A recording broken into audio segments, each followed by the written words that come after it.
Welcome. I'm going to stop sharing our screen, sharing the information right now and get started with our program. Good morning and good evening for our guests in Ghana. I'm Shawna Sherman, librarian for the African American Center at the San Francisco Public Library. I want to get started by saying that even though we are broadcasting on Zoom, we want to welcome to the unceded land of the Ohlone tribal people. We acknowledge the many Ramaytush Ohlone tribal groups and families as the rightful stewards of the lands on which we reside. SFPL encourages you to learn more about Native culture and the land rights. The library is committed to hosting events and providing educational resources available on topics such as land rights, the Bay Area tribal community, and first-person cultures. We also want to say that the San Francisco Public Library acknowledges the painful situation we are in as a country. Our library stands in solidarity with all who are working on collective action to end systematic racism and work toward equity in our country. And as a library, we are here to help our community by providing useful and factual information. Now on to our program. Today, we are pleased to have with us today a talented group of poets from the Bay Area and Ghana reading for us from their new book, Our Spirits Carry Our Voices, West Oakland to West Africa Poetry Exchange. Looks like this. This book is the culmination of a years-long project of correspondence between poets living here and in West Africa. Part travelogue and part poetry book, it is arranged in sections featuring the poet pairs interspersed with nonfiction narrative describing the project and diary-like entries from Bay Area poets who took a journey home to the motherland where they met their poet partners and participated in a cross-cultural poetry slam. Today, the poets will read from their paired poems, which were written in the Renshi poetry style, where the last line of each poem is bolded and becomes the first line of the next. Poets will share some of their experiences of connecting with each other via email and Skype, meeting each other in person, and forming connections that some have described now as family. Starting us off, we will hear from project organizers, local poet and teacher Karla Brundage, West African poet Sir Black, aka Yibor Kojo Yibor. At the end of the presentation, we'll have time for a Q&A from our audience. So to get us started, I'll just do a quick bio for both Karla and Sir Black. So Karla Brundage is the founder of the West Oakland to West Africa Poetry Exchange. She believes in order to restore balance and to reclaim our humanity as Black people, racist structures that uphold this belief must be dismantled. Her work can be found at westoaklandtowestafrica.com as well as karlabrundage.com. Yibor Kojo Yibor, aka Sir Black, is an African living in Ghana. He is a social servant by day and performer by night. He works at Ehalakasa and is deeply involved in youth development projects. I'm going to turn it over to you now, Karla. Thank you so much, Shawna, and thank you to the San Francisco Public Library for hosting us here today as we launch our book, Our Spirits Carry Our Voices. We're going to have a lot of great poets today, and I'm going to start just by telling you a little bit about the partnership between myself and Sir Black. It was a pretty serendipitous meeting back in 2013 when I was living in Cote d'Ivoire, and I met Sir Black actually in Ghana. And at that time, we were so excited as he was beginning to co-found Ehalakasa at the time about how we could exchange and, bring different communities and cultures together. When I got back to the US, I was like, let's try an exchange. And he was like, okay. And so it was just a beautiful thing. We decided to use that form of Renshi poetry, and we've been exchanging ever since. Sir Black, do you want to add?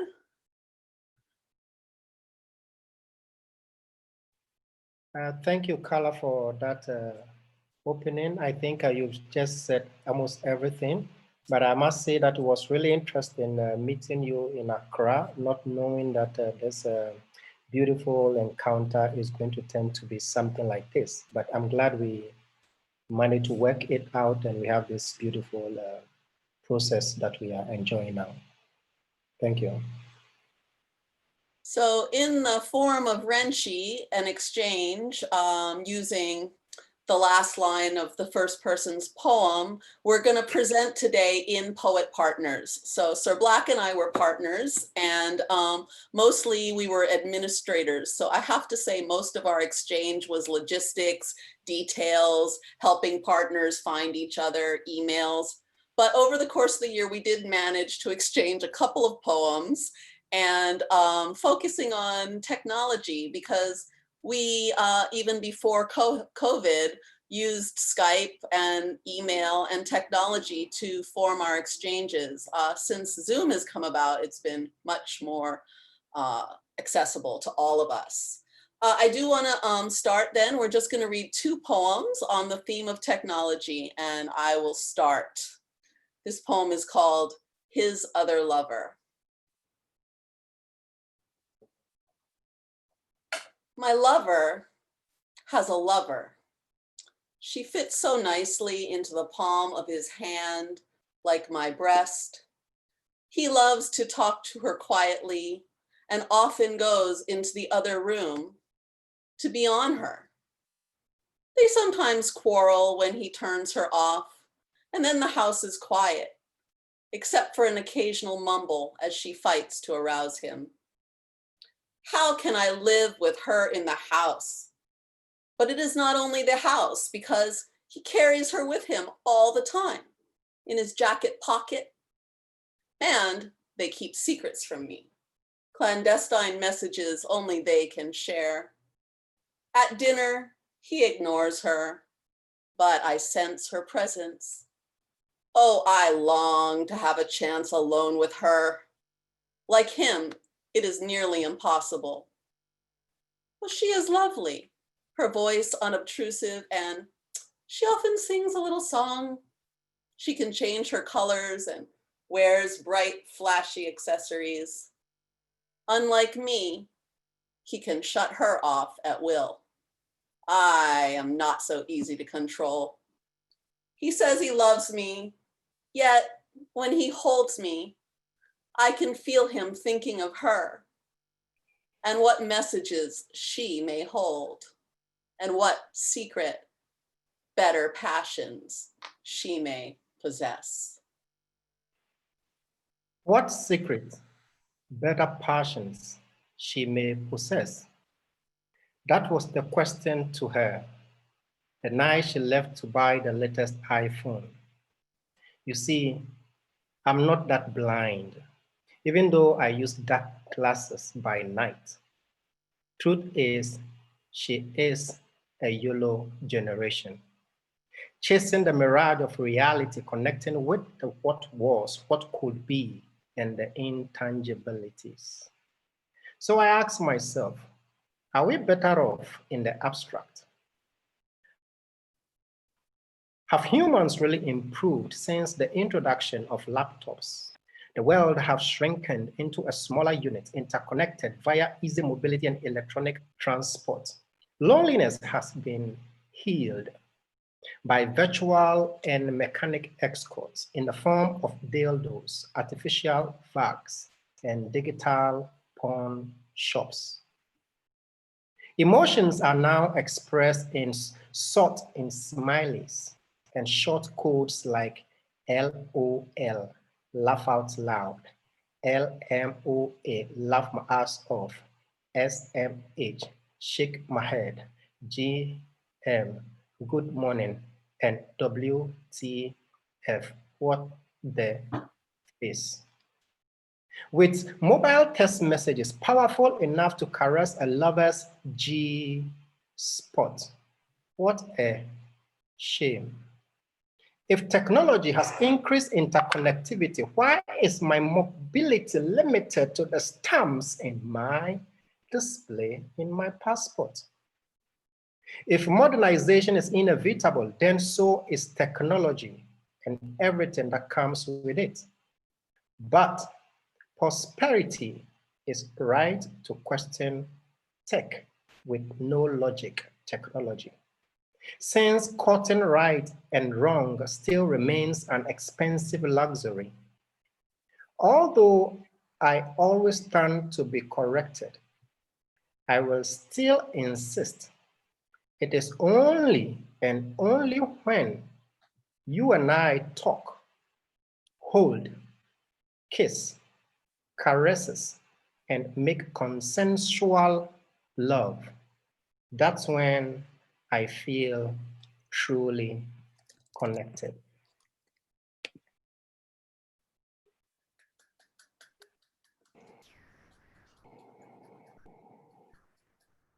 Thank you, Karla and Sir Black.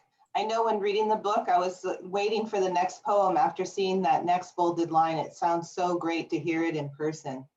Next up on the mic, we have Zakiyyah G.E. Capehart. She is a poet, storyteller, performing artist, visual artist, radio producer, and host. Currently, she is working on the publication of her book of poems and short stories. Welcome to the mic, Zakiyyah. Thank you, Shawna. Greetings, everyone. I'd like to share for you 2 stories that are in our anthology. The first is entitled Meeting Prince Joey. The West Oakland poets were coming to visit the West Oakland poets at the hostel where we were staying. We, the West Oakland poets, were all busy preparing for their arrival. However, we did not know if they would really make it because it was raining so hard. I had never experienced rain of that magnitude. It was as if billions of buckets of water were being poured simultaneously from the sky. There was also a lot of flooding taking place in Accra that day as well. But we didn't realize that the Guyanians were used to the heavy rainy season and all the flooding it brought. Then, just as our West African poet partners had promised, they showed up. The day we met, finally, was most joyous. I met my Guyanian poet partner, Prince Joey. We were excitedly embracing and hugging each other. It reminded me of the family reunions I experienced with my biological family. Prince Joey and I were both very happy to meet in person. We had already met on the internet. Our group had shared poetry on Skype.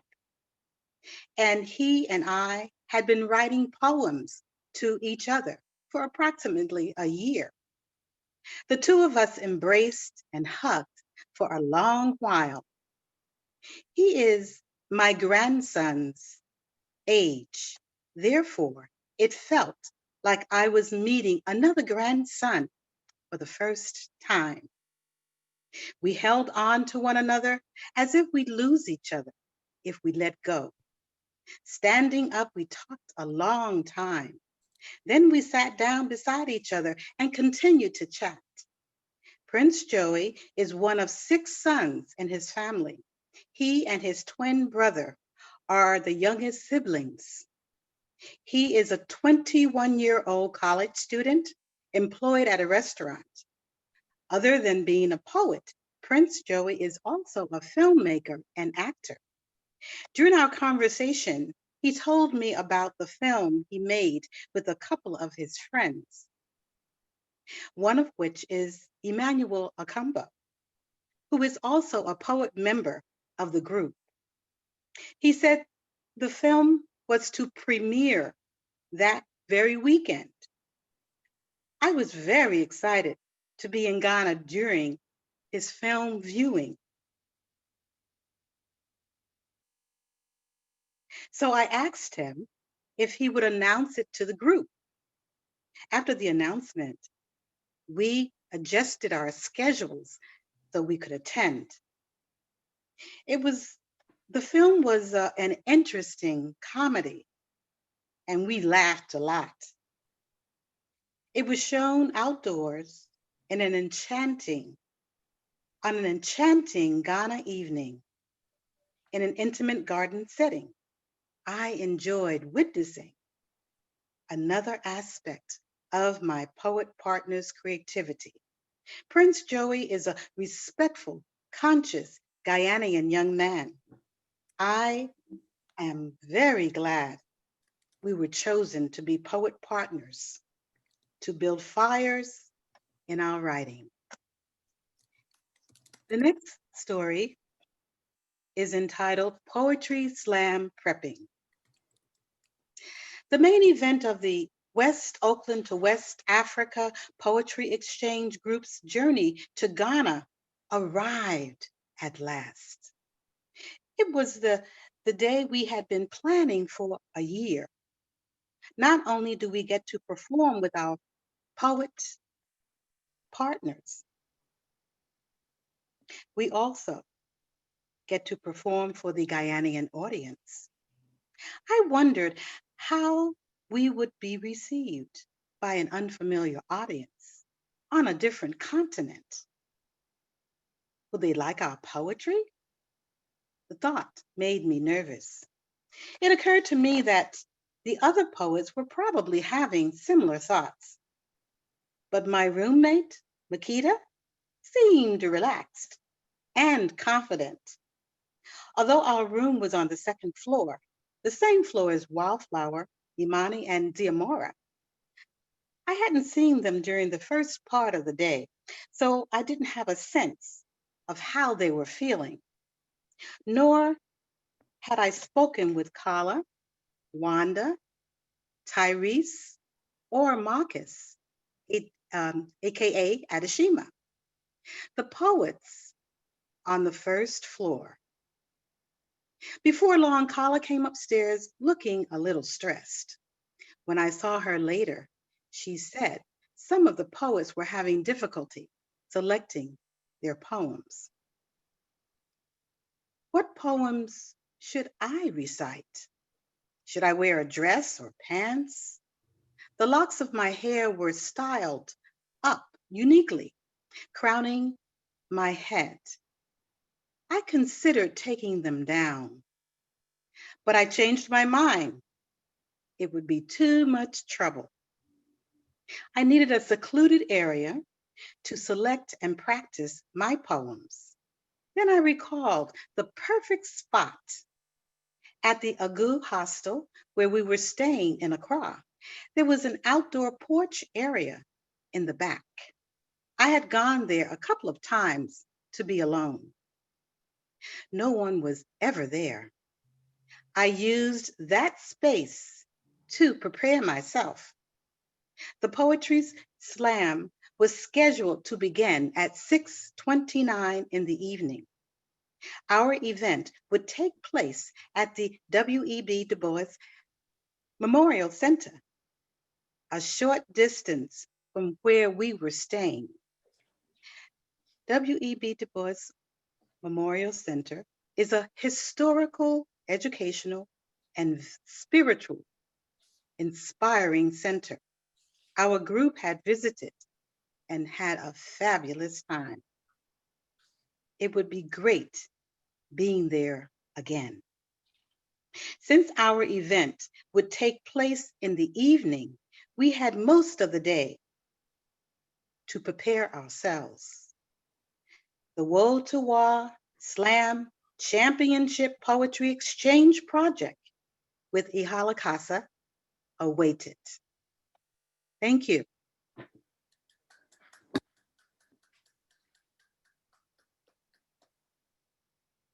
Zakiyyah, this is such a great part of the book is reading the first person accounts of your trip to Ghana. And there's also some great pictures in here, I believe, a lot from Wanda Severe. So that's an awesome part of the book. Not only do you get awesome poetry, but for great first person narratives. So next up on the mic, we have Tyrice Brown, AKA Black Smoothie, and Jewell King-Speaks. I'm gonna read their bios for you. So Tyrice Brown, AKA Black Smoothie, is a published writer, educator, and women's rights advocate. She has worked with nonprofits from the West Coast to Virginia, supporting the mission of race and gender equity. She is the content curator for Woe to Wa and holds a master's degree in English creative writing and a bachelor's degree in women's African studies. Jewell's biography is written in first person. I am Eastwind Blessman Jewell, AKA Jewell King-Speaks, self-taught spoken word poet. I love slam poetry. My voice is my power. Looking forward to hearing from you both.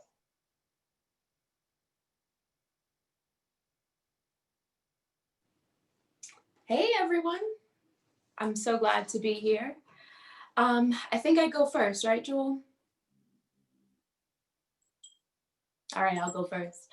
Okay, so me and Jewell took it old school being 3 years ago when we started this exchange, and we decided to write a new poem using the tool of Rinchi, right? So linked poetry.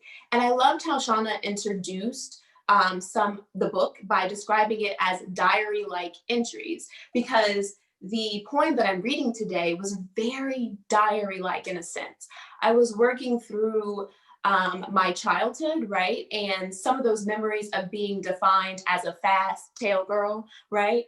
And what that meant in a larger sense, right? So one thing I learned while I was in the Bay Area is the term adultification. And I learned that through working with the Mentoring Center and Emerge. And I learned that as a society, we often adultify young Black girls, right? We hypersexualize them and we think that they're more mature than their white counterparts. And so as I'm working through things from the past, I decided to look at how I was adultified within my community, within my family. And then as you're healing from that, you learn that a lot of times those women or those people were trying to protect you by saying, don't do this, don't wear this, don't go here, don't talk to that boy, don't be on the phone this late, you know, all the no's, and don't you do that. And so I really wanted to highlight that it is diary-like and this exchange is healing on so many levels.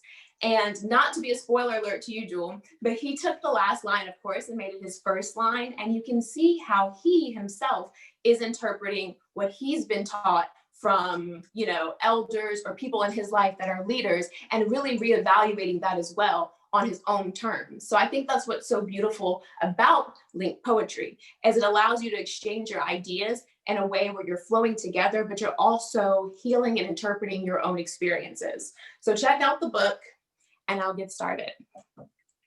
And so because we literally wrote this week, I'm going to read it. And just to let you know, one of our biggest challenges was that American poets, well, not all of us, but the Wodawa American poets, we write for the page, right? So we write to be read, and our Ihalakasa poets wrote to perform. So you'll often find us, like, we were like, we want to read our poetry at the slam. And they were like, you can't read it, you have to perform it. So a lot of us were petrified to get on stage with them. They gave us some leeway and let us read, but that was one of the main struggles, is that a lot of us wrote for the page. So in honor of that, I'm going to read from the page. And the name of this poem is Freedom Not Fast. Don't let my house phone ring past 9 p.m. The phone cord won't stretch out the kitchen, so my hair catches fried fish aromas. I called you before curfew because you were missing in homeroom, and I wondered if you'd skipped to taste the Atlantic, found some girl who looked more like rich moonlight rather than the yellow sun that exposes our fears. I can't seem to catch your tongue, but I am listening loudly. I want to wrap myself inside of the silence between us.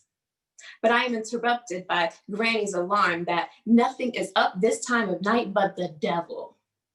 I can smell those hissing words about not raising no babies, but we don't think about life, just living.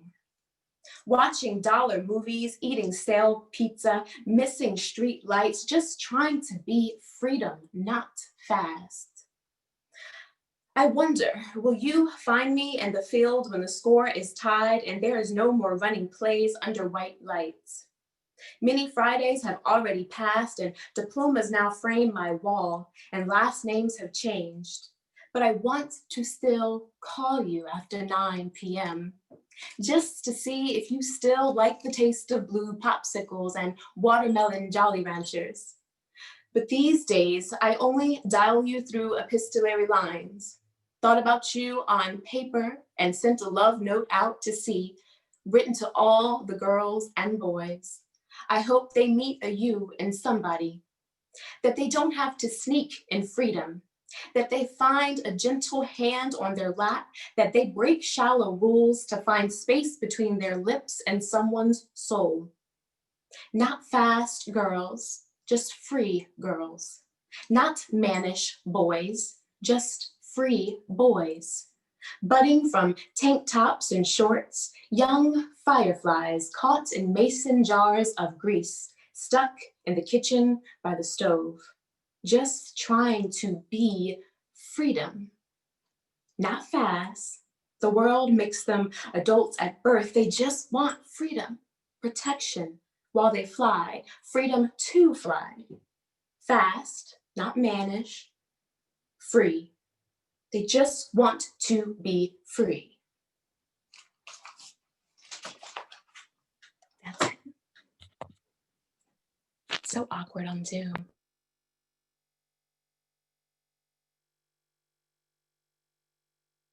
Do you need a proper intro, Jewel? Can you hear me? Still there? Jewel. I think he's muted. His Okay. audio is, he's having a hard time.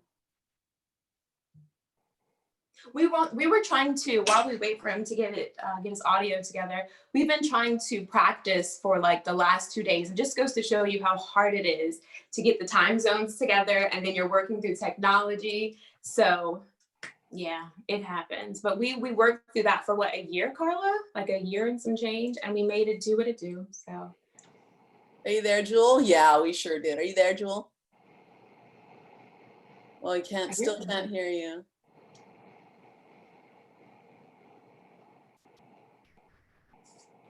You might have to leave and come back.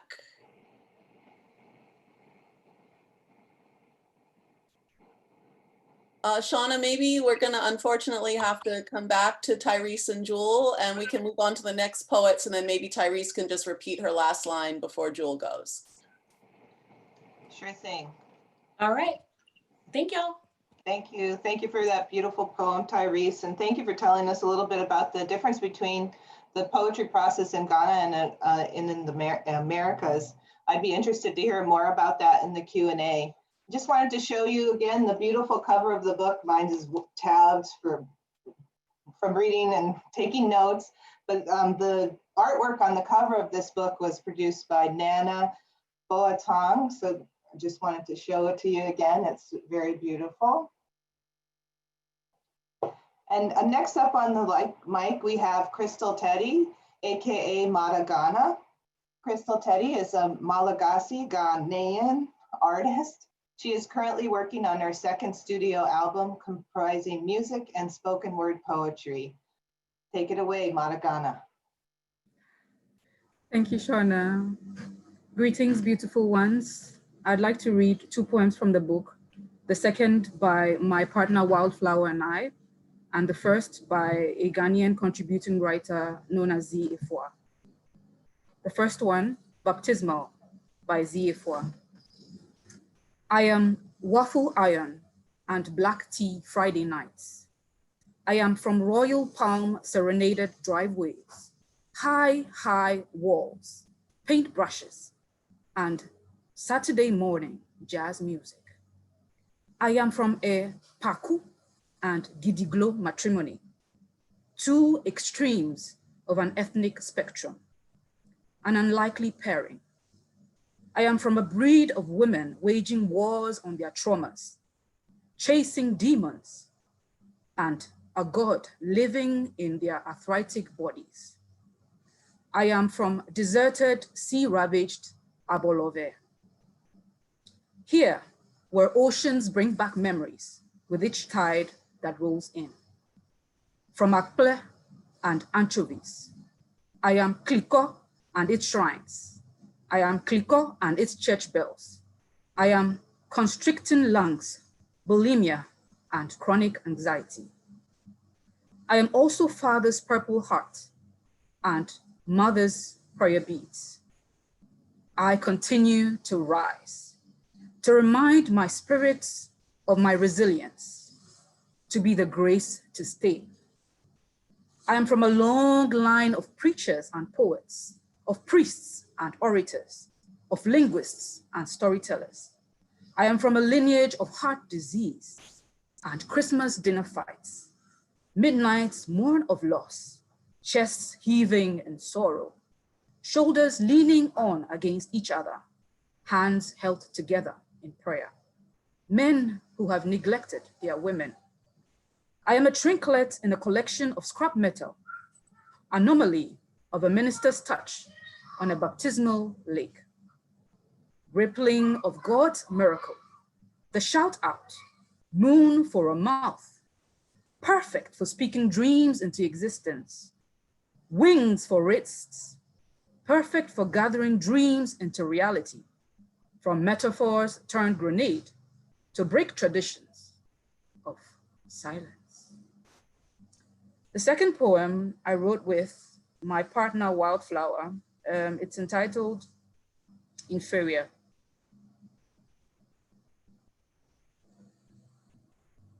Second, as I scroll down to inferior, here we go. Inferior. The label is inferior, uncivilized, for one imperfect in a master's language. Shipped me, worked me, murdered me, and never returned me. I learned poetry in neither mother nor father tongue. What would Edgar Allan Poe make of this tragedy?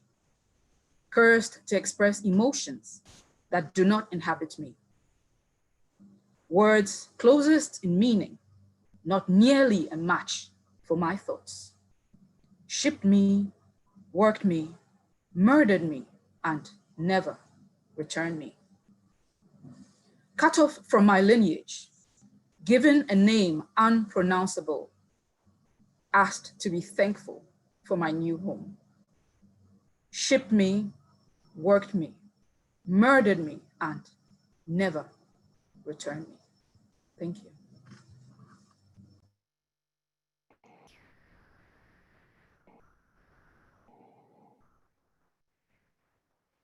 Thank you, Madagana. Beautiful words. And I really love the theme that a lot of the poems had was I'm where I am from, and beautiful. So next up on the mic, we have Nora Zalarle and Anyidoho and her paired poet, Sarah Beale. I'm gonna read their biographies for you.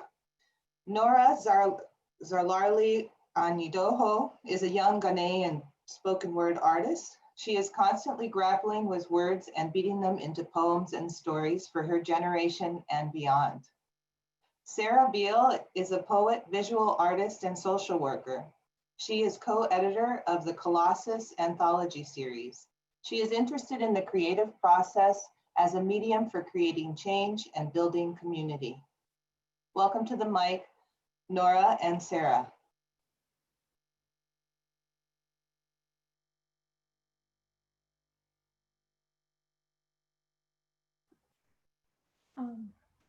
Nora, do you want to go first, since you're first in the book?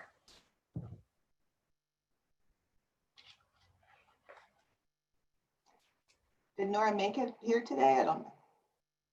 I can see her on the Zoom. She needs to unmute. Hello. Hi, Nora. Why don't you start? Can we see your picture too? Hello.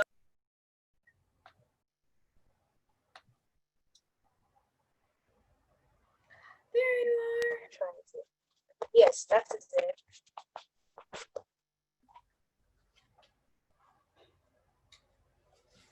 Right, so I'm going to go go ahead with it. First, I would want to speak shortly about this experience for me. This experience has been deeply spiritual, and lots of people have said it has been a discovery, a learning, a growth process, and I've really learned from it.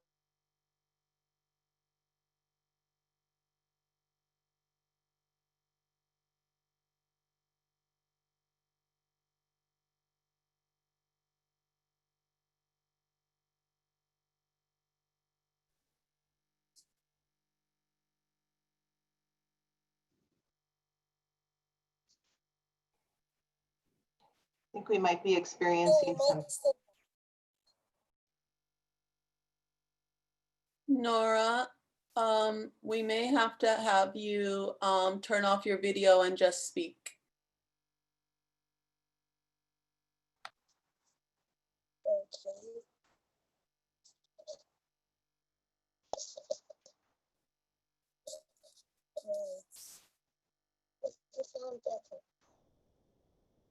It's better, but we can't hear you. It's very soft, a little louder. All right, is it better, clearer? Yes, much better. Thank you.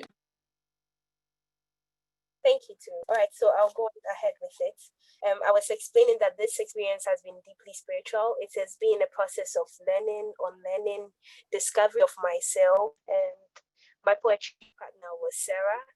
And Sarah's perspectives were pretty different, but it was most of the things that she said were at a time where I needed them.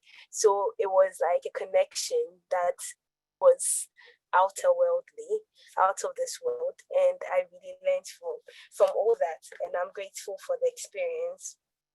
The title of the poem is Love's Rules. And I'm going to go ahead with it. Now I can be the exception. Is Sarah on the line, please? Hi, I'm here. Read, Nora. Okay, so now I can be the exception to my own disastrous rules. Rule number 1, flee from the triggers. But what have I to say but here I am with you, my most volatile trigger. Rule number 2, don't you cry even when it hurts. And how well have I adhered to this? Remain tight-lipped while you slipped my heart out of my chest, wrapped it safely in red silk, secured it in a velvety box by your bedside, and idolized it every night. I remained dry-eyed as I crawled through life, heartless, deathless. Rule number 3, love wholeheartedly. And I do, don't I? I let you keep my heart, all of it, forgetting that I would need a piece of it to breathe, to live. Giving you my heart is enough, right? Giving you my already broken heart should be enough. And you do love me too, don't you? But I dared not ask for a piece of it back until tonight. Tonight I ask for all of it. Rule number 4, don't give your heart to the broken. This rule I broke from the very start, when I first gave you my heart. For who else knows what it feels like to be broken but the broken? Who else can learn how to love the broken but the broken? And who else can mend the broken but the broken? And how right I was, and how wrong I am. My heart is still safe inside its casket, beside your bed, safe, dispensable, contingently loved, but still loved somehow. And how can I blame you? What can one do with a heart that's broken? Kinsukuroi, maybe, but where's your gold? Thank you.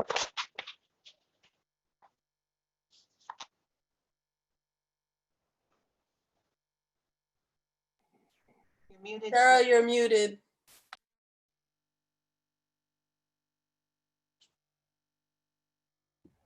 Sorry about that.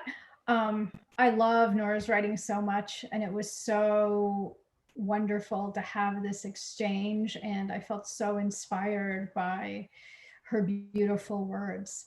And so this is the poem that I wrote in based on her last line, "Where is your gold? Where is your gold? It's not in your heart. There's no gold yet there, but a place waiting to be filled, brimming with shadows, shadows that swim through nothingness, knocking want from side to side. Is it in your hands? Sticky little fingers crush it to your vacuous center, squinting eyes on guard for who might take what you've been handed. Sad. It doesn't hold your small, sweaty hand, does it? You grab it tightly. Your gold knows no loyalty. Even now, it's squirming from your grip. Is your gold under your feet? A road to guide your movements, to show you the way? An uncanny journey that cannot be softened? Not in this cacophony you cultivate to hide confusion. Would you follow this path, take it up, or lock it up so its meaning and purpose are nullified? Is your gold a mask, a pretense of value, a con called purity, a hiding place? You could be anyone or no one. You live in a falling tower, a false front to dazzle, always to dazzle, so that nobody will know your hollow eyes are just hollow. Is your gold just a shell? Is it chipping, flaking away, revealing an ordinary old man, tired and lost without the distraction of the twittering crowds, the blown blindness of the lights? When this time is past, when its color is gone, when your gold's tarnished by too many grabbing hands, where will you be? A crumpled piece of foil littering the corner of an empty room, or an embarrassing memory of wasted time? Thank you. Nora and I also wrote a new poem this week. So Nora, do you want to start? Since we figured we would trade off, we did one poem, but we traded off sections. So maybe Nora can start. Can you hear me, Nora? Thank you very much, Sarah. I'll go ahead. The first lines of this poem.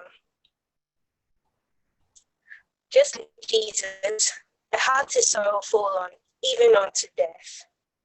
A spirit has grown heavy with an invisible burden, and the body struggles to host this lagging spirit.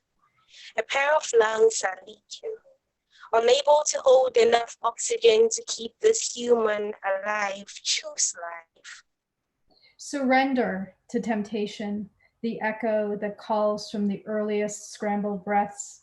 Stumble into the drunken arms of your heart's next contraction. Blow on your own embers, possibilities brighter for their fragility.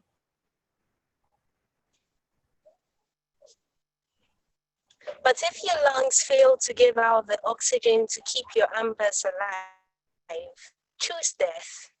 The world will not stop when you do. It never does.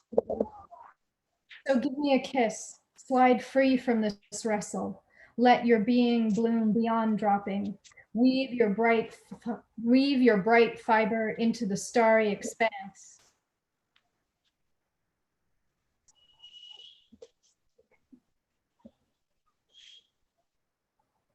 This will not be your end. This choice is the crack that gives voice to the truth of your heart. Thank you. Voice to the truth of your heart.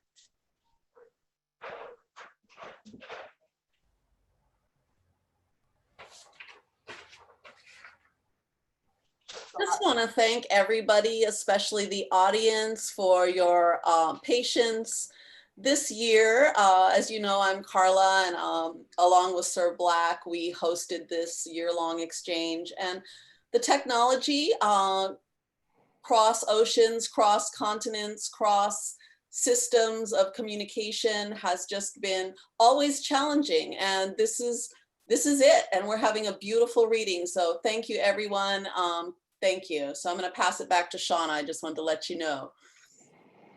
Thanks for that, Karla. But it's so beautiful to have both sides of the world together in this one Zoom. So we can thank technology for that. And I love the paired reading of your poem, Sarah and Nora. That was beautiful. This project just sort of brings this whole idea of connection and the spirituality and the discovery that of ourselves and of our homeland. It's just a great project. So next up on the mic, we have Mariska Araba Taylor Darko and Wanda Sabir. Mariska Araba Taylor Darko, aka Mama Mariska or Auntie Araba, is a Ghanaian poet and author who speaks on various issues that affects the emotions, focusing especially on experiences within Ghanaian culture. Wanda Sabir is a journalist and author moonlighting as an English professor at the College of Alameda. She is also a depth psychologist with deep roots in the bayous of Louisiana, where she was born. Her interests and expertise are historic trauma healing, the MAFA, specifically ancestral memories, dream tending, the use of art and guided appreciative inquiry, AI to stimulate those forgotten conversations, especially amongst diaspora descendants. Welcome to the mic, Mariska and Wanda. Oh, thank you so much, Shawna, for hosting this wonderful reading. And thank you, Karla and Sir Black, for facilitating this wonderful exchange between Mariska and I, and Celia and I, and all of these wonderful brothers and sisters that we now know because of this wonderful way of linking ourselves virtually and in person to each other. I'm going to start with another book that Karla and I collaborated on, because this is the 15th anniversary of Hurricane Katrina, August 29th, which is also Karla Brundage's birthday. So happy birthday, Karla, a week early. Smoky Miracle for Daddy, October 22nd, 1933 to August 14th, 1993. Huge pieces of granite blocked the sunshine this Black August day. I dreamt of Daddy last night, and today I remember his slow death, diabetes, hypertension, heart disease, Black skin. Not lethal, the scientists said, yet my dad took no chances. Headed west from New Orleans, Angola, Deep South, and Mississippi manufactured bleaching cream towns. The combination, permed hair and enlightened skin, still ineffective agents against certain signs, doors, nooses wrapped around limbs left dangling in conspicuous places. Deadly and strange sights followed us north. Nightmares still haunt our gene pools, drowned in green ripple chasing orange juice on warm Sunday afternoons away from the view. Our porch, a staging ground for liftoffs and setbacks. Parachutes didn't open on Sunday afternoons on Tioga Street, but that was okay. San Bruno mountain peaks were just ahead, and from that height, we could see the possibility of something better than from parachutes, which never seemed to work for us. A tiny detail that only mattered when we were up. Worn cushions, singing tissue-tired songs. We shall overcome, someday, they cried. The tincture is still running red despite civil rights and rescinded affirmative actions. Nodding my head as cement dreams left impressions hard to shake. Like the fact that my father's inheritance was a plot in a cemetery. No marker, but we know where he's at. A descendant of Benin kings and queens, property owner now of 6 feet by 9 feet, cement-lined hole. Perfect location for a body wrapped in summer cloth. Was it reparations or just a fatal mistake, like blotched suicides and tainted blood transfusions? As me and my daddy watched Smokey Robinson on television that last night, the day turned her sleepy head on starry pillows. And then it was nighttime, Daddy in a morphine-induced stupor. I kissed him goodnight, went home, and he was gone before day could rise again. Healed, I sat at his tomb, willing him back to life. He didn't stir. Not that it would have been easy to get up from under all that dirt we heaped on his frail, still body just moments before. You're the one I've been waiting for forever, I sing. The grass still green, the grass still outlining the shape of the whole. Now, our spirits carry our voices. My Black life. Black life. Pray for me, I ask silently to the surgeons robed in white pointy hats within. Perhaps their God will have mercy on their souls, since I have none. Thumb out. My heart free from its container at 11:56 p.m., April 20th. Then again, 10:33 and 7:20 p.m., April 22nd, and 11:05 p.m., April 27th. Reaches out to the kitty floating by. Can I join you, I ask? I wait for an answer. Mariska? I wait for an answer, not from you, but from God. I have cried all these years waiting to hear from him. Why did he take you away? I searched deep inside me, but I had no answers. Together we were like peas in a pod. Nothing could break us apart. Despite the objections and family situation, our love held us together, my yin and your yang, my aura and your power, your strength and my gentleness made us the envy of all around us. We were sentenced to be together, no chance of freedom from each other. Who wanted freedom in this situation? Our judgment did not come from man, men who made mistakes and regret years later. This was the judgment of the heart. Cupid's arrow hit not one, but two hearts. One day I could not find you. Our love must have angered the gods. We did not heed the warning that the gods were jealous gods. I searched high and low with my downcast spirit in tow, following me around, not making a sound, but I knew it was around me, already aware that I had lost thee. Your body was brought to me, wrapped in a white shroud. The scars and scratches still raw, as though you had been struck with a claw. That was the day my heart died. On my knees, I screamed to God. Pain racked my body as I clung to my own self, arms wrapped around me, rocking me tenderly. Why, oh why, I cried out to God. Give me an answer. Do you not know everything? I lost you just like that. Now I wander around like a lost soul searching for my love.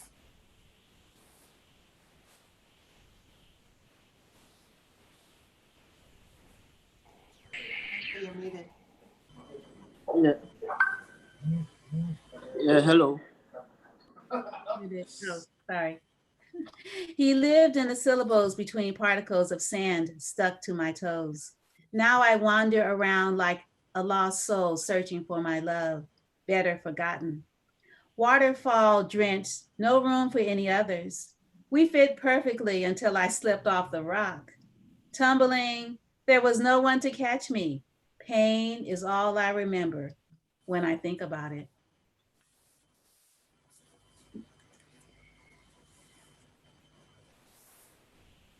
Okay. Yes, when I think about it. So, Wanda, is that the end of our session? I think so, according to Karla's notes earlier. And the clapping hands. That was wonderful. Thank you for that. Thank you guys. Thanks, Wanda and Mariska. It was beautiful. We're going to bring back some of our, one of our former pairs. Technology wasn't working, but now it's back. Yay. So we're going to bring back Tyrice Brown and Jewell King-Speaks. And I'll just read the Jewell's bio again since we didn't hear from him.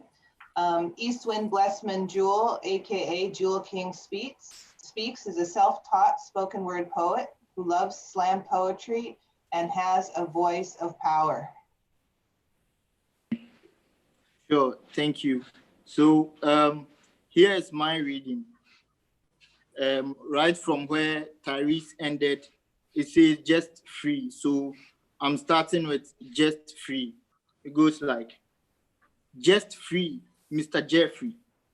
I'm just and free, Mr. Jeffrey. A just man is a free man, Mr. Jeffrey. Our elders informed us that one can't argue with free, Mr. Jeffrey. So if I may question mark, Mr. Jeffrey, what's the price for free? So if I may question mark, Mr. Jeffrey, is Accra greater than Britain? Is that even a question? It's funny how Accra is greater and Britain is great. Factually, Greater Accra is Ghana's capital, but Great Britain keeps lending Ghana money, although Ghana has a capital. 50 needed not to remind us that money is power. Indeed, money is power. But is it always the case that money is power? How come we are heirs to the throne, yet we've employed barbers to dethrone? In this case, our glory fades. Mr. Jonathan, we don't govern a nation based on good luck, but wisdom. Reason I've got no respect for these barbers. Call me Ethiopia when I diss a barber, my glory does not fade. Dear Sierra Leone, have you noticed why you forever hail Selassie? You live in a free town, but it only sells our seed. More guns does not make a free man, Mr. Morgan. What's your heritage? I've seen a free man behind bars in this free town. Mr. Morgan, is this our heritage? You can be a free man behind bars. You can be a slave in a free town. These lines are refined. We've been incarcerated in the mind. We've twisted the words of Bob Marley, locked us behind bars, and it's dreadful. Shackles on our feet turned gold chains and choker wears. We've been caught unaware. We've been caught unaware. But this poem is prison for the free man. I made these out of sentences. It's a life sentence. That's a bar. But is there life in these sentences? That's another bar. I freed 1,000 slaves, got them out of these bars. I could have freed 1,000 more only if they knew they were slaves. Some chose to live their entire lives behind bars. But can one be a slave to freedom? Most of us are free, but dumb. Most of us are free, but dumb. Thank you. Wow, it was beautiful. You know that this project started more than 3 years ago, and you guys are still connecting and writing poems together. I guess that's a testament to the friendships and the connections that were made through this project. So yeah. Welcome. Welcome. Next up on the mic, we have Who is DG? DG K. Ave, who is DG, tells story using poetry, hip hop, spoken word, theater, film, and occasionally paint. Welcome to the mic.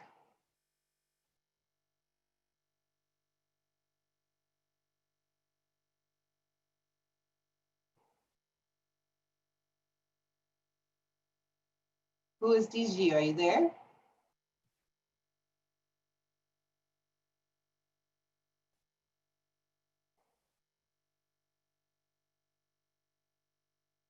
Deji, can we see you? Are you here? Are you coming? Deji.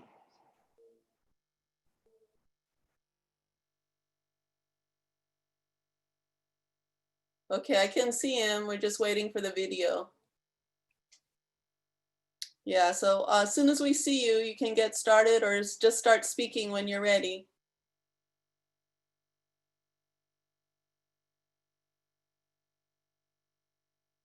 We are going to have time for a question and answer at the end, so we're super excited to answer questions from the participants in the audience.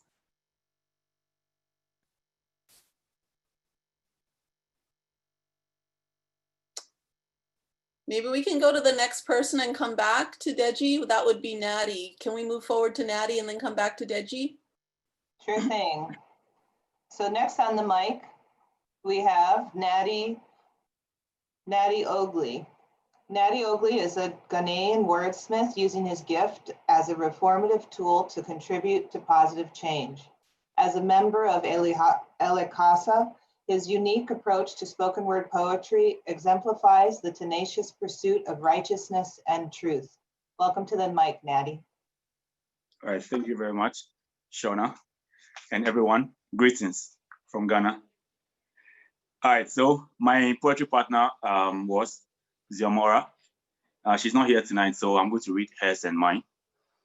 Hers is entitled Ascendentia, and mine is Beauty.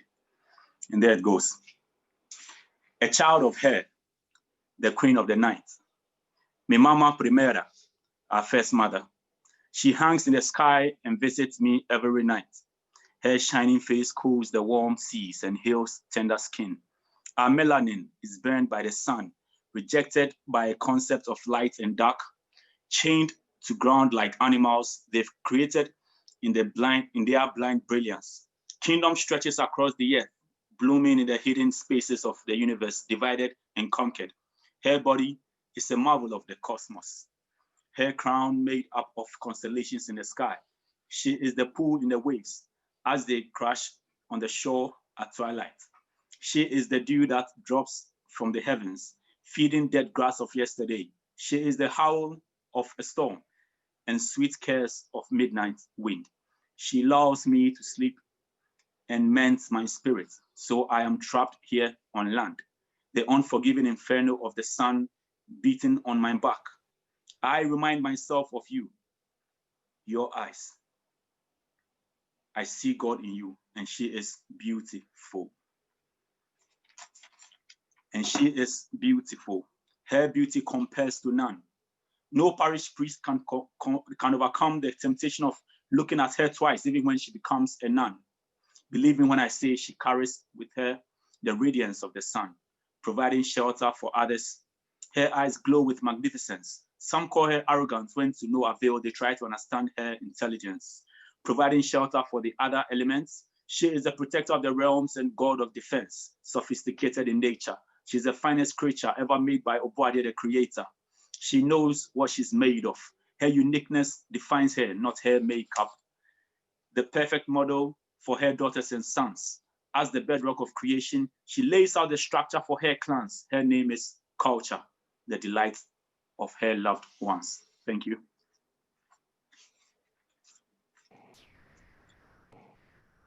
Thank you, Natty.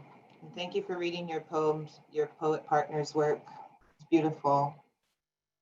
I think I see our former poet, who is DG, available on the mic. So why don't I'm going to read your bio again, and then we turn it over to you. Who is Desdi? Tells story using poetry, hip hop, spoken word, theater, film, and occasionally paint. Pigeonist, pigeonator, pigeonarian. Hope I said that right. Welcome.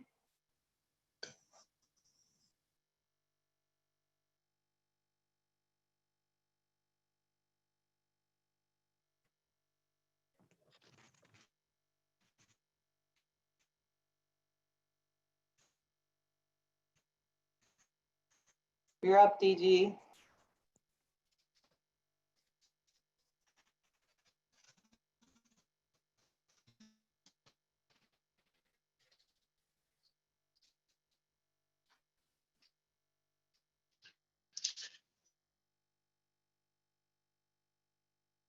Not hearing anything right now.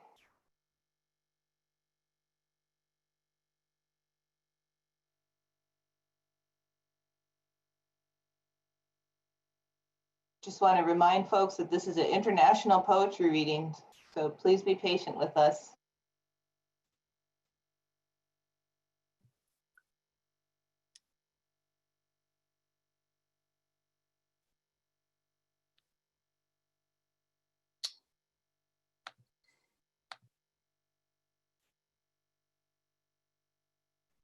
Let's see what happens if you turn off your camera, Digi. We might go to Mama Makita.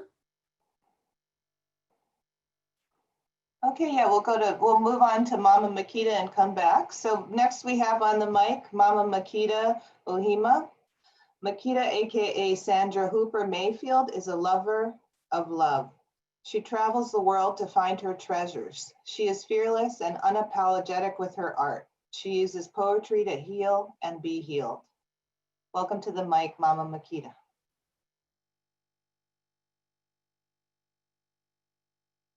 Thank you. Hi, everybody. So I have a couple of poems. The first one I'm gonna read is from my poetry partner, Obi, who couldn't be here today, but I want to tell I don't have to tell this, people already know that we have become family. And this was the prompt for this poem by Obi was home. I went home to remember who I was. Through my past, on those crooked ways, and across the plain, I could smell the soil pummeled by the sun and the rain. Through the wild landscapes, hiding physical and spiritual creatures with fierce muscles and paws and claws.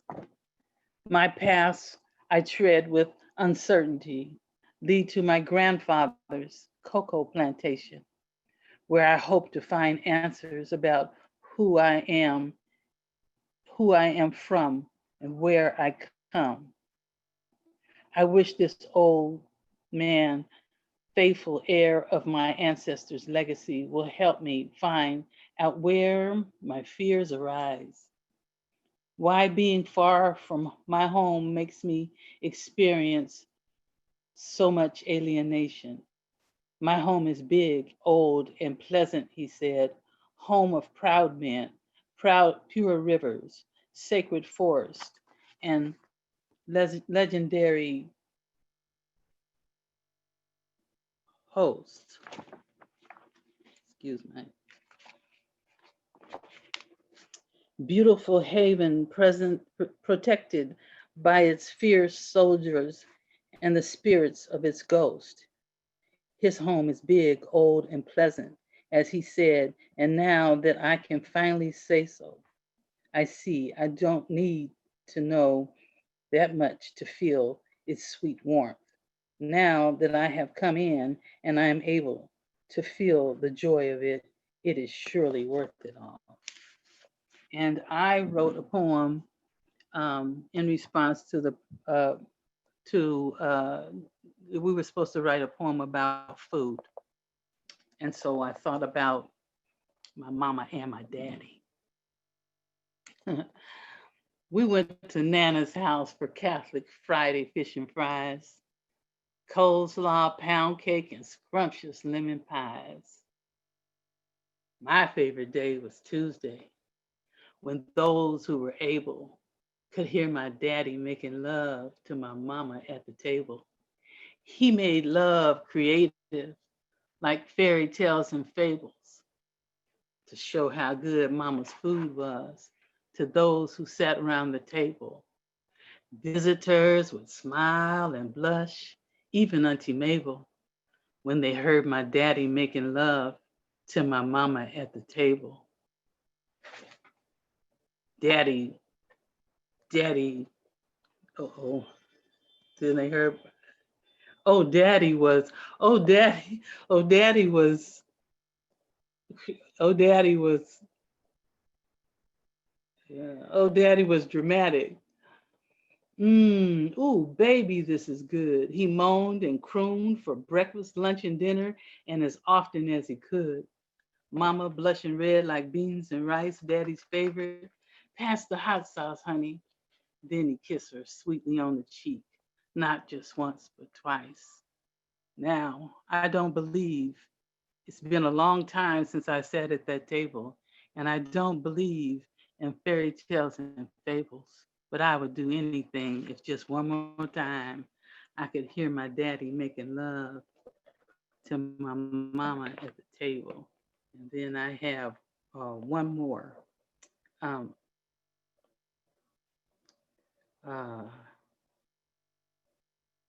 Oops.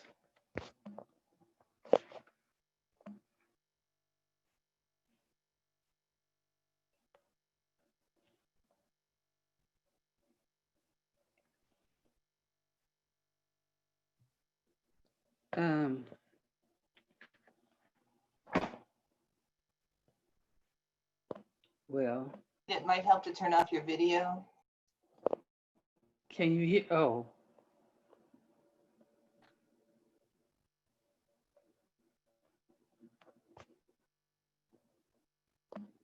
Turn the video off. Okay, wait a minute.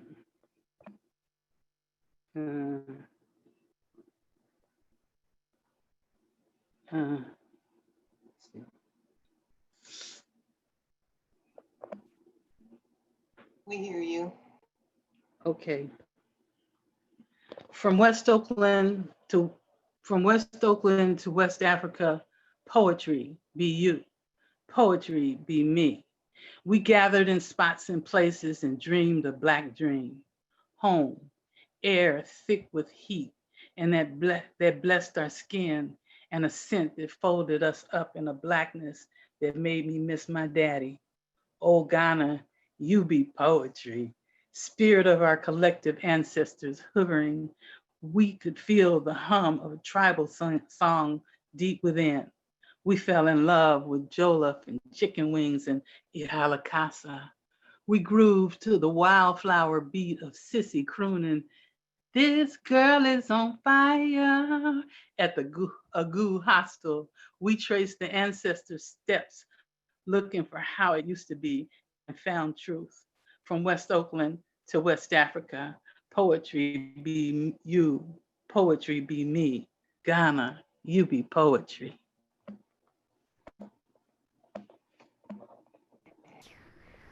Hey, thank you, Mama Makita. I mean, just to use your words, this reading is a Black dream. Thank you so much. I don't know if we have who is DG on Zoom right now. No, okay. So thank you so much for all those wonderful poems. If you weren't able to hear them all, remember the poems are coming from this book, Our Spirits Carry Our Voices. I just put the link to the website for the WOA website where the book can be purchased. It's also available on Amazon. So now we want to open it up to questions and answers, a Q&A portion. If you're on the Zoom, you can put a question in the Q&A box, which is at the bottom of your screen. But seeing no questions right now, I'll get it started. This is open to anybody, or maybe Karla or Sir Black. So I was just wondering how the poetry partnerships came about. Who chose who, or were with who? How did you match up people? I'll start, and maybe Sir Black can respond as well. It was just a grand experiment. We put out a call and people answered, at least on the side of Oakland. I was at Mills College at the time, and this was a part of my project. And I think I just put it out, and Tyrice responded, and Mimi, and people in my Mills cohort. And then Wanda put out a call, and I think Wanda brought in a whole bunch of people, and suddenly we were a group. It was really beautiful. And then Sir Black did his call, and then we just matched people. Some matches switched around a couple of times, but I don't know if there was any other magical math to it except trusting the spirits. I don't know. Sir Black, did you have anything to add to how the matches were formed? I think that's just it. It just happened. I knew almost all the poets who are from Ghana. I mean, Mama Makita, Crystal, Nati, Nora. I work with them all. So, I mean, but even though there were still a lot of people who would have want to join, I have to select the few ones I feel will be committed to the process. And so that's how we got them, and then the matches just went smoothly. And understand some also had to switch partners at some point because they were not very regular in the writing. So that situation was handled by Karla.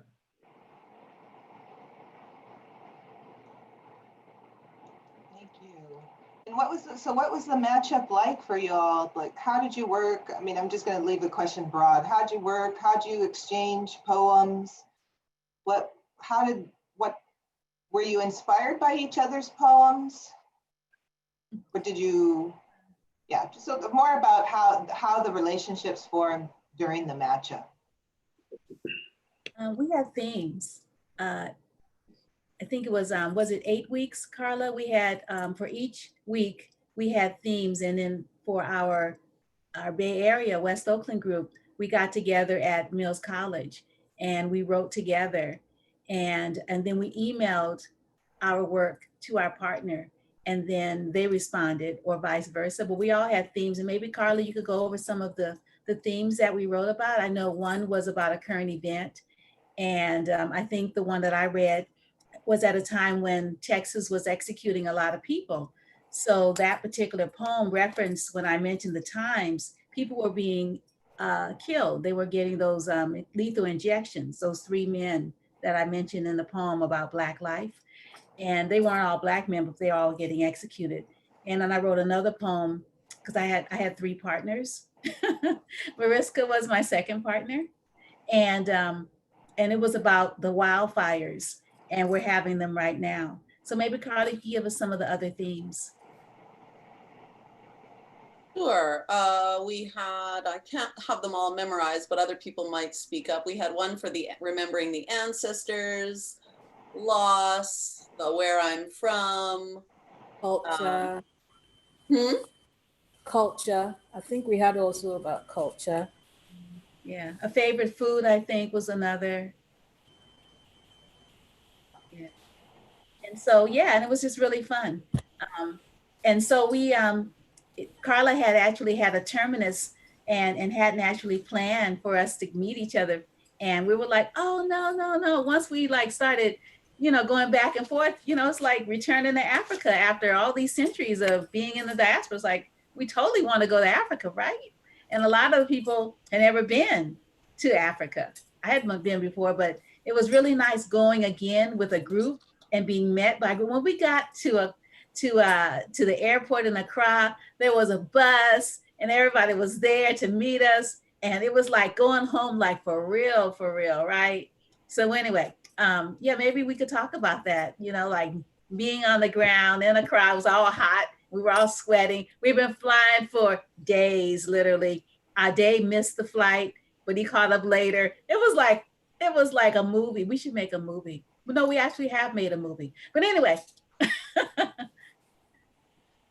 I'd love to hear more about that first meeting when you guys got to Ghana, meeting your partners from both sides. Yes, it was, I think as Zakiyyah said, it was a very wet, rainy day, and not all of us had our own cars. So we had to hop on buses and taxis. And we went out without umbrellas because the rain just surprised us. And finally, we got to this little hotel, guest house, drenching wet. And there were our partners sitting in this dry, cozy place. And we didn't know what to say because the rain was louder than our voices. So we were trying to communicate, and as we did the introduction and we got to see what our partners looked like, some of us were a bit surprised because some of the poems seemed like they were coming from 18, 20-year-old poets. And then we had professors and experienced poets. And most of those from the Ghanaian side were actually quite young, spoken word artists and poets. And then those coming from Oakland were more mature. and had experience. So it was like meeting our family members rather than bip bop kids meeting each other. You know, we were learning from each other, and we were impressed the way we even had one poet who had physical challenges, but she came all the way. It made us realize that we in Ghana have nothing to complain about. We can also get up and go somewhere. It's not your physical inability, but your desire to do something, you know.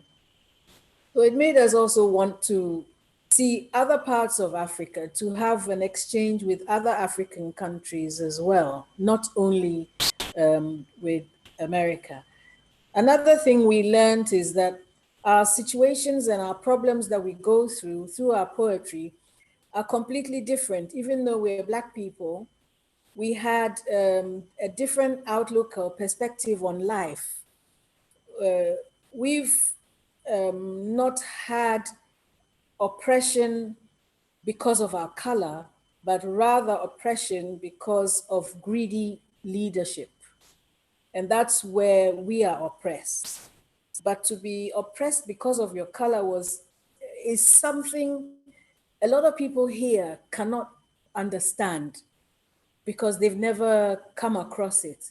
But like since the Black Lives Matter, since meeting our partners and all that, we have a more open idea of what is going on somewhere else, you know, and it's brought us closer together because now we have a lot of people here saying, come home, what are they doing there? You know, they can come home, but then you have to come home to something, jobs and accommodation and things like that. But then we're looking at it like your freedom is more important. If you come, you're all lecturers, you can set up courses that don't even exist here, like creative writing and all those things.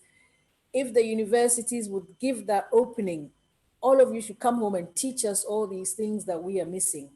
You know, we're sticking to typical geography, philosophy, science, maths, and all that. But creativity, apart from our art center, the musical and film and all that, we don't have this thing that you have over there, you know, a respect for the creative arts, you know. So that is what we need over here, your experience. And then we give you our experience of how to be free.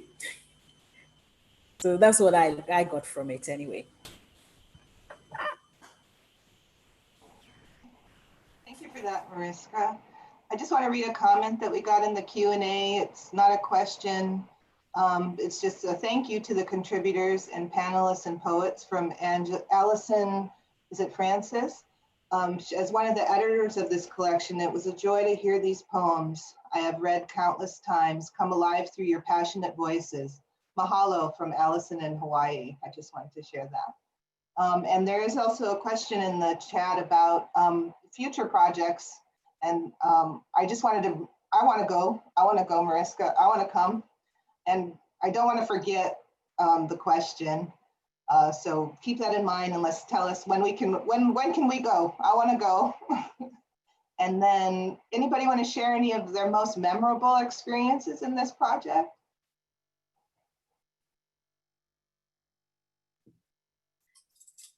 I'll wait until someone else has spoken and then I have one. I have one. One day when we were at Cape Coast, I was, and I'm the one that was physically challenged, but it was like I wasn't though. I went everywhere I wanted to go because of the way that of the way that the fellas treated me, and so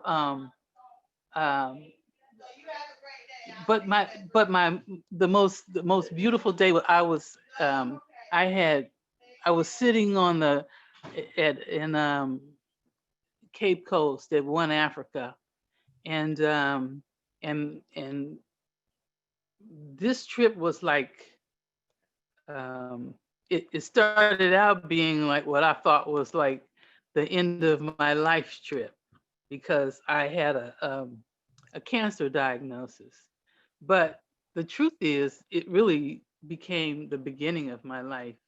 And I remember sitting on a bench there in Cape Coast, and this wind came that I can't explain, but I knew that it was different. And since that day, I've had clear scans, and so I feel like I got healed over there. And every time I go back, I get 10 years younger. I should say that too. So I decided to move there, and so I come back and forth, but the border is shut down now, so I'm here waiting. So thanks for letting me share that. I'd like to share, and I want to say you look 10 years younger, Mama Makita, so we can say 20, 30 years younger. I'll just share a quick experience. So we went out to eat at a restaurant, and I was like, all right, I'll get my water, and I unraveled my fork and my spoon. I was getting ready to eat, I think it was the fufu with like a spoon. Everybody was like, girl, what are you doing, right? You pick it up with your hand, you eat it. And so that's a small, and everyone's laughing, and I'm like, oh, but that was a small moment that made me realize exactly what Mama Mariska is talking about. We have different cultures, right? That's just a small example of it. We have different cultures and different things we can share with each other. And I think I initially went to Ghana to look for something for Ghana to give me. And I realized it's an exchange, right? It's an exchange like the poetry. And there's nothing you can take without giving. There's nothing you can receive without giving. And we're two separate cultures, a part of the African diaspora, but two separate cultures that when combined is a force to be reckoned with. So that was my experience. Yeah, well, I'm going to invite Zakiyyah and Karla, our other partner. I don't think he's on the call. Yeah, because I think it was Obi, but I'm not sure. We were walking, it was Ramadan in the world, and in Ghana in particular, because we were in Accra, and we were like, the clubs are getting ready to close like for a month, because it's like you're supposed to be praying, not dancing and drinking. So we were like walking to a club, which was, we didn't exactly know where we were going, but it was kind of dark, but it was a nice walk. And we were walking along, and all of a sudden we didn't see Zakiyyah, and we looked back, and she was in a hole. She had fallen in a hole, like for real, like a real hole. And we went back, and nothing was broken. We continued to the club, and afterwards, danced a little bit, had her foot up, I think. But it was like crazy. And I have my own whole story. We went to to a poetry reading, and everybody helped Mama Makita because like she just got queen treatment. And then they let me disembark by myself, and I fell in a hole. There was no ground there. And it was dark, so I couldn't see it. I was like, oh no, I keep on, really? And so Sir Black and another one of the wonderful men, they took me to an all-night pharmacy. And I bought all kind of salves and things, because it hurts falling in holes, right?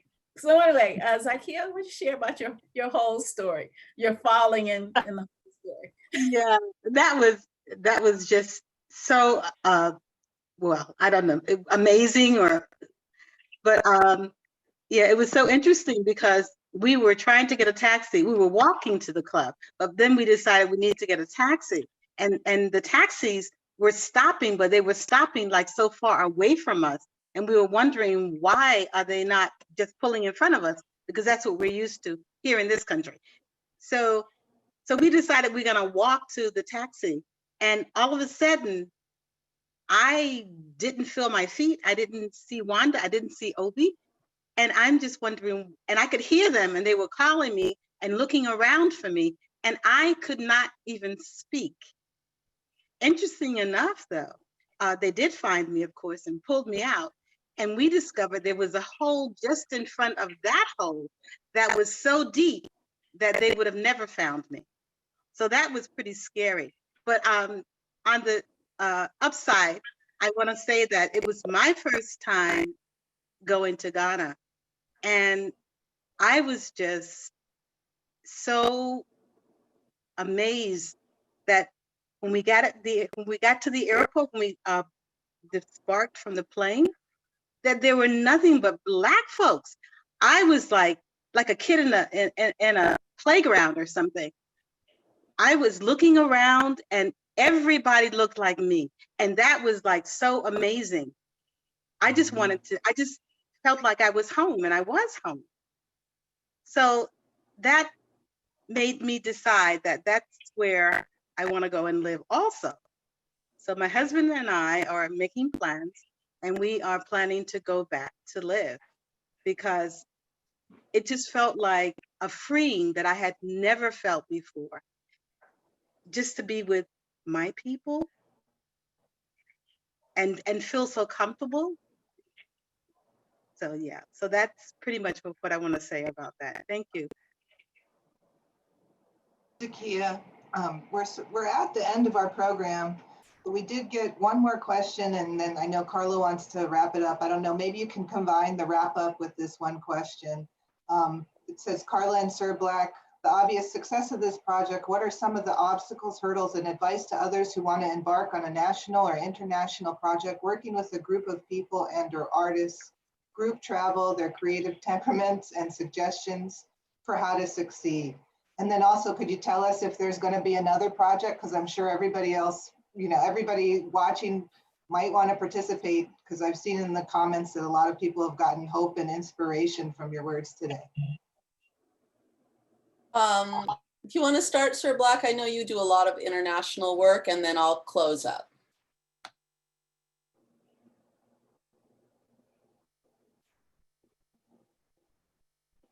You're muted.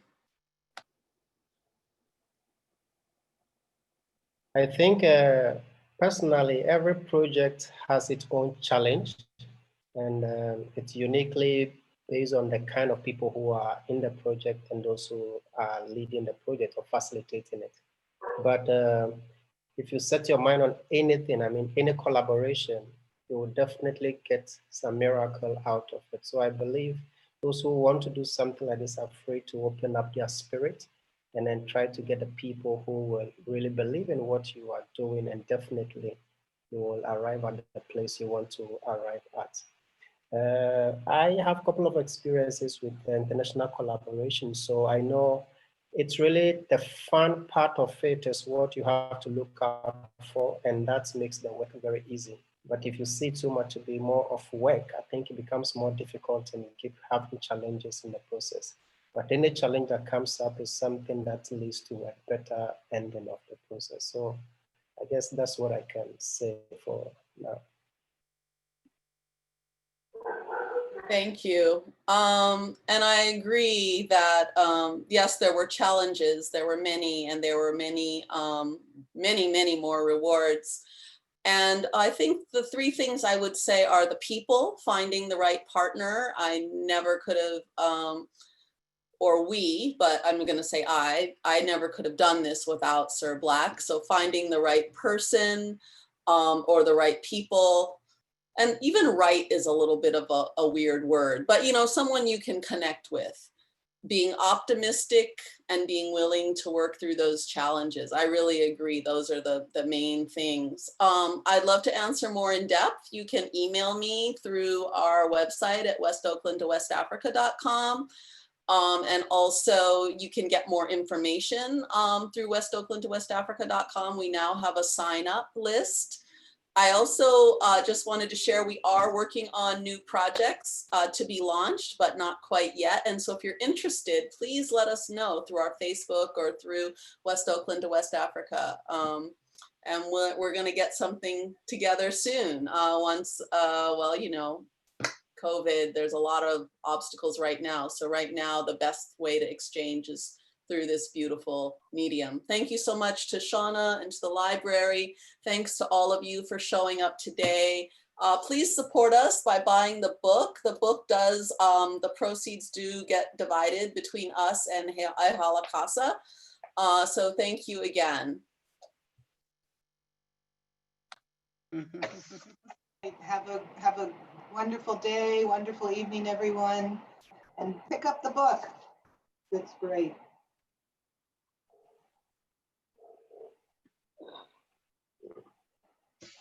Bye, everybody. Bye-bye.